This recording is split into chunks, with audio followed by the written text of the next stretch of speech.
Good morning, I'm Taylor Chartrand, and welcome to this News File update. Convicted triple murderer Douglas Garland continues to make headlines as he has appealed his first-degree murder charges and sentencing. The 57-year-old Garland was found guilty in the murders of Alvin and Kathy Lickness and their grandson Nathan O'Brien. Garland was quoted as saying, "The sentencing and charges are both excessive and harsh." Garland's current sentencing has him in prison for life with no chance of parole for at least 75 years. Parks Canada has called off the search for a pair of snowshoers after their bodies were found near Lake Louise this morning. The Boston area couple were reported missing after not checking out of their hotel room in Field, BC.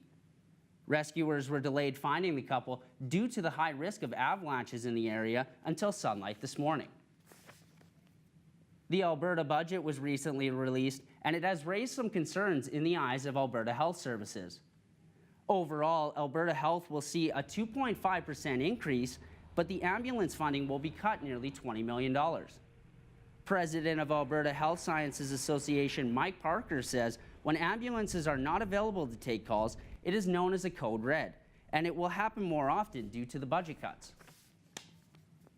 Ali Hassan and his family will seek legal action after he was attacked by an off-duty police dog in March of 2016. The family is seeking nearly $600,000 for health services, future medical expenses, and the effect on the child's education. According to the lawsuit, the dog had escaped its handler before and not been properly trained by the city or Calgary Police Service. Does the name Daniel Boria ring any bells? How about Balloon Man?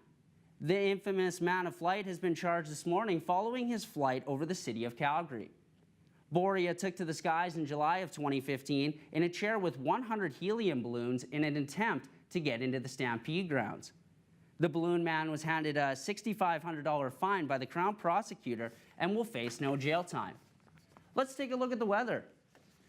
Right now in Calgary, it's 15 degrees and partly cloudy, winds coming out of the southwest at 23 kilometers an hour. Looking ahead to tonight, it's going to be clear, so we're going to see some good skies. Let's take a look at the Alberta map. Up in Fort McMurray right now, it's 4 degrees and partly cloudy. In Grand Prairie, they're seeing sunny temperatures and 3. In Edmonton, they're seeing cloud and 10. Down in Medicine Hat, it's sunny and 21, while in Lethbridge, cloudy and 17. Let's take a look at the 5-day forecast. Tonight, we're going to see a high of 15 degrees with a low of -4. On Friday, we're going to see a high of -2, low of -7. And on Sunday, we're going to see a high of 11 with a mix of sun and cloud and a low of 11. Let's take a look at the travelers. Taking a look across the nation, Vancouver is seeing periods of rain at +9. Ottawa is sunny and -1. Toronto is experiencing cloudy periods at +4, while in Halifax, it's cloudy and -3. 7-game win streak may have been erased, but Brian Elliott has a streak going for himself. Friday night, the Flames would pick up a 3-1 win over the Dallas Stars, and Elliott would pick up his 10th straight win. Elliott would miss the game prior due to an illness, but didn't skip a beat in his start against Dallas. The Flames goaltender is 14-1-1 in his last 16 games with a .936 save percentage. It was win and you're in for the Calgary Hitmen as they look to make their push towards the playoffs. The Hitmen would skate into Kootenay and handle the ice easily 6-1, clinching the last Eastern Conference playoff spot. With the win, the Hitmen will play the Regina Pats in the first round of the WHL playoffs. The U.S. women's national team has confirmed it will boycott the upcoming World Championships in Plymouth, Michigan.